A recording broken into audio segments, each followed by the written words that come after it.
Hello everyone and welcome back to my channel.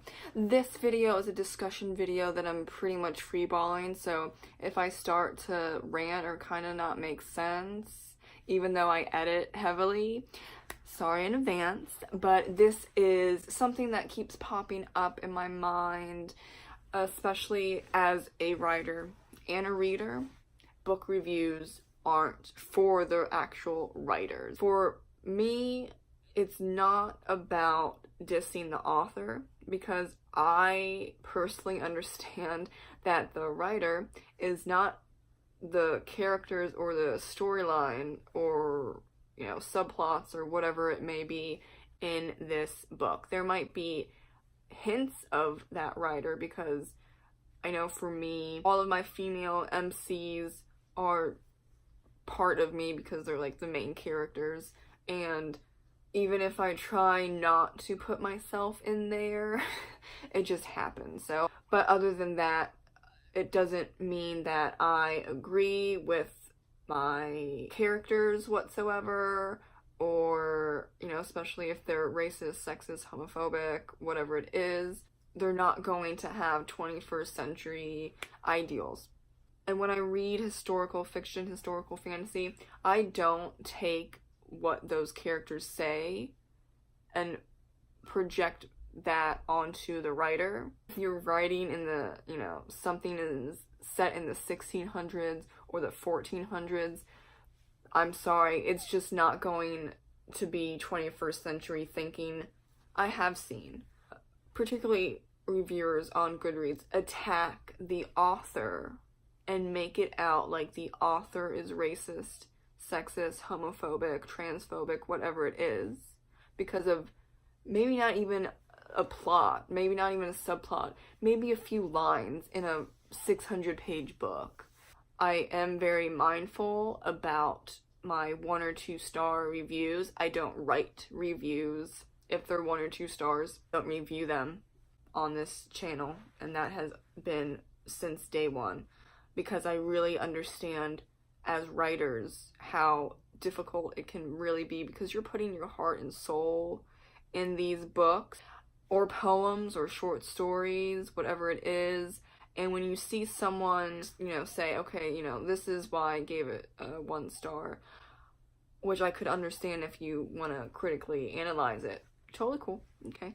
But lately there have been a lot of attacks on people's morality and their character based on a book. Those people aside, I think reviewers, especially ones that are writers themselves, tend to be nicer, and they don't usually attack the writer.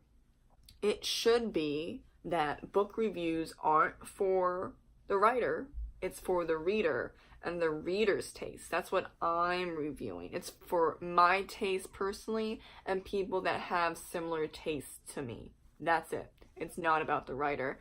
Like I said, I don't review 1 or 2 star books.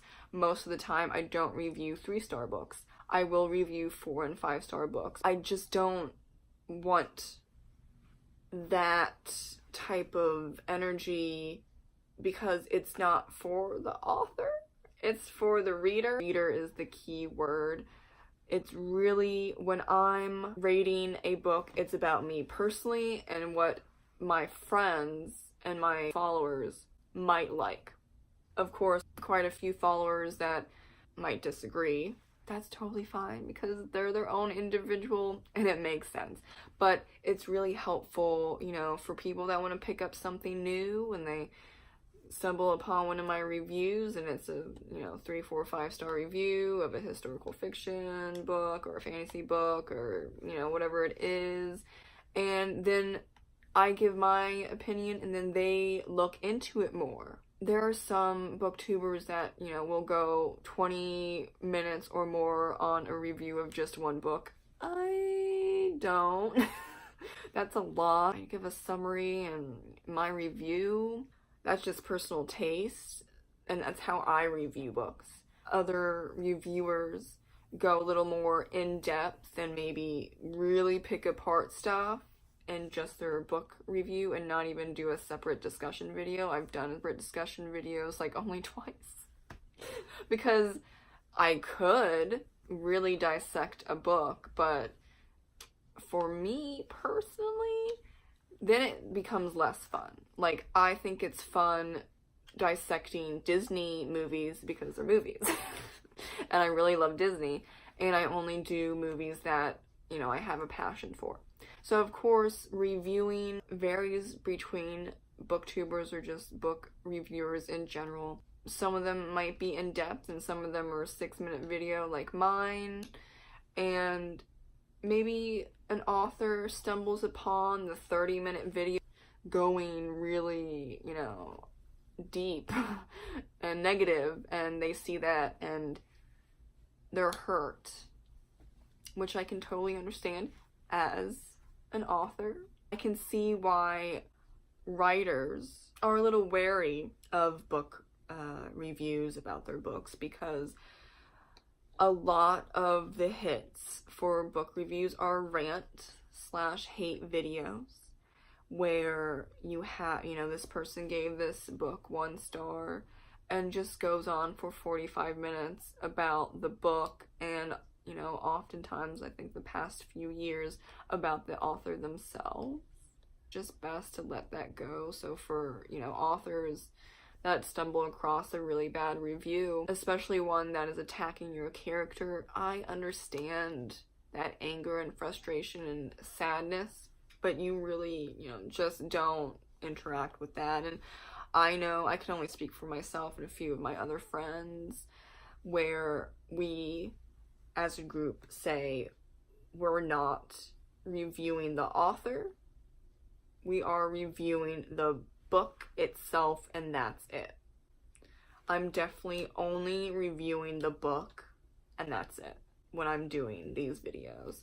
And I am reviewing it for myself and for my friends, family, and followers. So I think we need to come back to that and not reviewing a book to make a mass effort to bring this particular author or authors down. So happily, I think that that has gone down, probably because of all the backlash that people were getting. I feel like a heaviness with especially young adult writers about being nervous that they're going to be attacked. I just feel for them, because as an author, would I really want to be attacked for months on end and be harassed and bullied and threatened? No, I wouldn't. I don't know when it has become popular to mix author and book into one and not just look at the book as its own living entity in a way. Of course, there are exceptions. You know, maybe this writer was extremely depressed and abused by her mom. Book and writer are, you know, a little, not all the way, just a little bit.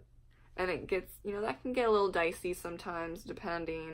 But then when that happens, I would look at the writing itself and how the plot and the characters have developed, not necessarily about the writer's experience and tying it to the book, because I know there was one book about this young girl and the mom was very abusive, and it was fiction, but it was based on her life, and people were attacking her about it. It was a contemporary young adult book. I don't remember the title. People were attacking how she portrayed depression and other mental illnesses, but then the writer comes in and was like, this is kind of autobiographical. Was it exactly the same? No, but it is very much inspired by my childhood. And that's why you be nice and just be respectful, even if you're critical, because you don't know why these people, why these authors are writing this book. Even if it's fantasy or sci-fi, maybe character is like almost exactly like the writer. Or maybe the characters aren't like that person, but maybe the writer is writing about true events and kind of worked in their fiction book. You don't know. And it really depends on the writer. Some writers will put real events and real feelings in a book, but others won't. And that's why you just proceed with caution, reviewing, and just really try and focus on the book itself and what you can gather from it. I don't like to assume anything like the writer believes in segregation, or the writer is sexist, or the writer is like their main character, stuff like that. I don't assume, because you're not in their mind. You're your own person, they're their own person. I think having that in mind when you're about to write a review or do a BookTube review would really help both of our communities come together a bit more. Thank you so much for watching my video about how, for me at least, reviews aren't about the writers. It's only about the books. If you like what you just saw, please comment with your thoughts, like, subscribe, and if you want to get to know me or any of my writing, all of that is in the description box below. Thank you so much and have a great writing day. Bye!